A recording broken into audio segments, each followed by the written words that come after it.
standing here with Dan Tovar, a real splatter master. We're here to talk about Splatterhouse.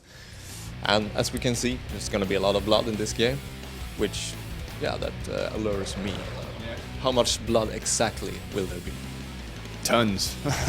Exactly, I couldn't say, but lots and lots. Basically, everything you do in the game is designed to spill more and more blood. So every punch you throw, a little bit of blood, bigger punches, more blood, until we have these splatter kills, which you basically tear guys in half and create geysers of blood. Crush their heads and just keep milking blood and spray it everywhere. So yeah, lots of blood. So it's a family game then? If they like blood, then yeah. So who is this guy behind us? This is Rick Taylor. He and his girlfriend Jennifer are college students, and they're doing an article on Dr. West. So they go to the West Mansion to get this interview, and everything goes haywire from there. They uncover the terror mask, which is how Rick gets all his power. That's the one. Jennifer gets kidnapped. And Rick gets mortally wounded and has to put the mask on to save his life. And then he proceeds to punch everything until it explodes. All right, and I've just been seeing the game, a presentation of it. I watched the hanging babies from the ceiling and some other cool enemies. Can you tell me about those? Yeah, those were one of the many enemies from the original games that we determined needed to be modernized for these games. So if you're familiar with Splatterhouse 2, those were one of the bosses that you fought. So we brought those guys back. Some of the other enemies, like the Biggie Man, who is the guy with the chainsaws for his arms. The franchise has been long dormant, and the fans have been keeping it alive out there all this time. So we're trying to make sure that we pay homage to that and tribute by bringing some of those enemies back, like the guys you mentioned. Yeah, and there's another thing that you brought back, and that's the 2D levels. Yeah, the side-scrolling. We all grew up on those games, and Splatterhouse was very much a side-scroller game. So it was a great opportunity for us to give a little break from the 3D gameplay, and make you sweat a little bit as you suffer through some of the platforming elements that made the original games the quarter crunchers that they were. And the blood, it's not just there to provoke. It actually has a gameplay function as well. And there's a blood meter. Can you tell me about that? Sure, yeah. The major tenet of the game is more blood is more power. So not only does it unlock new abilities as you spill more and more blood, because the mask is getting more powerful, so he kind of teaches you new moves, but it's also, you can repurpose the dead energy of these enemies back at them via some of these necro abilities and special attacks.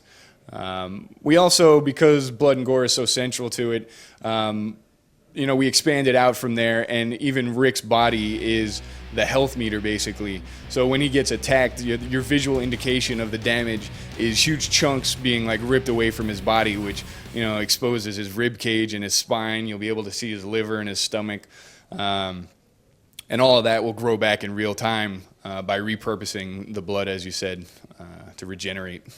Yeah, and it looks good as well, and it sounds good. You got a heavy metal soundtrack, right? Yeah, absolutely. A lot of great bands that are really excited to be part of the game, just like we're excited to be having them on the soundtrack. Lamb of God, Mastodon, High on Fire, Goat Whore, Municipal Waste, The Haunted, The Accused. A lot of these bands have been making awesome metal for years, and we're really excited to have them part of the game. So how much in game time are we looking forward to here in hours?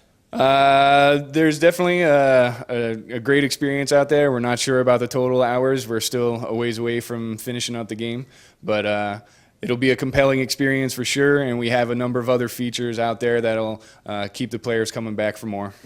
Okay, and will our main character level up as he go? Yeah, that's correct. He earns more weapons and or more abilities, more powers, and he gets stronger, so you'll have different attacks that get stronger and upgrade as you progress through. And yeah. And what have you brought back from the other games? I mean, there's a certain feel to this.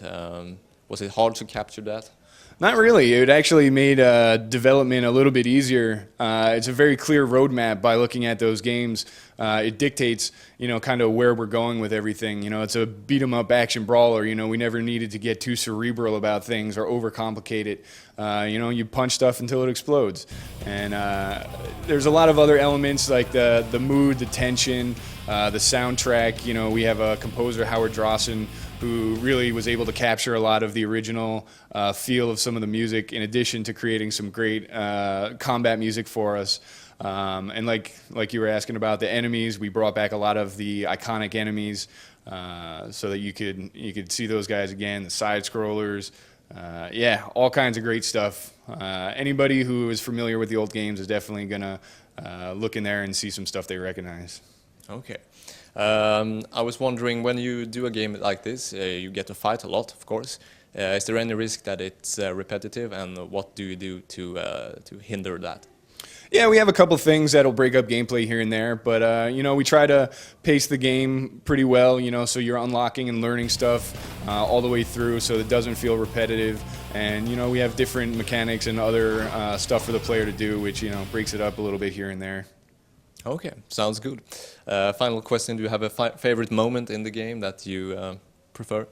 The storyline is really great. There's a lot of character development, which I think people may not expect. So there's some really cool moments where the characters go through some interesting revelations.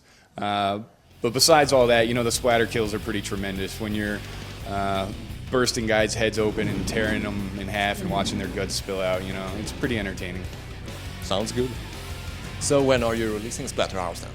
Halloween 2010. Look for it out in shelves. Halloween, that's fitting. Yeah, I think so. PlayStation 3 and Xbox 360. Great. Thanks a lot. Thank you.